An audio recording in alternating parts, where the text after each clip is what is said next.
Headlines or editorial approval over every story that gets published, to the point where it's deliberately printing outright lies about Harry and Voldemort, and at one point they even falsely arrest an innocent bus conductor based on lies in order to curry favour with the public. In short, in the wizarding world, the government has exclusive control over what information the public receives, and crucially how this information is provided and how it's framed. If you're concerned that the ministry might be a little authoritarian, well, there's the truth.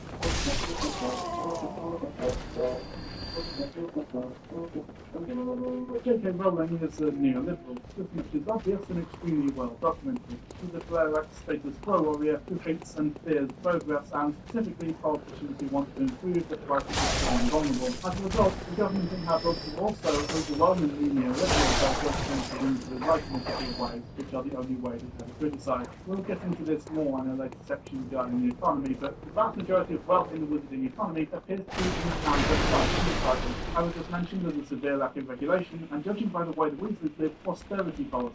Now, this would usually be fine in the story, but as we see by understanding the books but in real life, neoliberalism can often be a gateway to corruption, extreme hypercapitalism, and in some cases, fascism. Unfortunately, because J.K. Rowling is not a great writer, we don't get to see the rise of the fascistic ideals demonstrated by the Ministry in Deathly Hallows with the Muggle-born wizard band, magical theft and all that. It just seems to appear after Dumbledore dies, which is a shame, because it would have been a great opportunity to show the ways in which neoliberal philosophy has fallen to fascism in the wizarding world, just like it does in ours, beyond a couple of hints of authoritarianism in Book 5, but of course that would require Rowling to accept that neoliberalism is inherently flawed and fragile, and that oftentimes evil rising and taking control is a systemic issue, not down to a few individuals making bad decisions. After all, after Voldemort's death, Kingsley Shacklebolt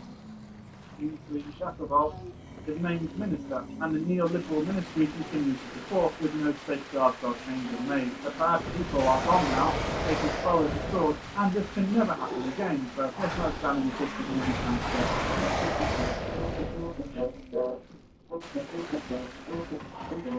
Kingsley's Minister of Magic is mostly democratically elected. We don't really know many details about the political process or how the government is run. Are there a number of political parties? What are they? What do they run on? What are their main policy positions? Do the people vote? And if so, how? And crucially, how is there a democratically elected leader when many people who got that seemingly distinguished that not wanting any expected about voting for anyone else, or have argued that this party leader was preferable, or even utter the phrase, you voted for this in an argument, which, if you've ever had a political discussion with a family member, you know is inevitable. In fact, it seems like no one is really all that interested in discussing serious political issues at all, which is very odd. It just seems like a bit of a wasted opportunity, really. Imagine how much more complex and interesting Voldemort's infiltration of government could have been if he'd actually won an election, or used his charismatic puppet like Lucius Malfoy to do so. It certainly would have been more realistic, after all.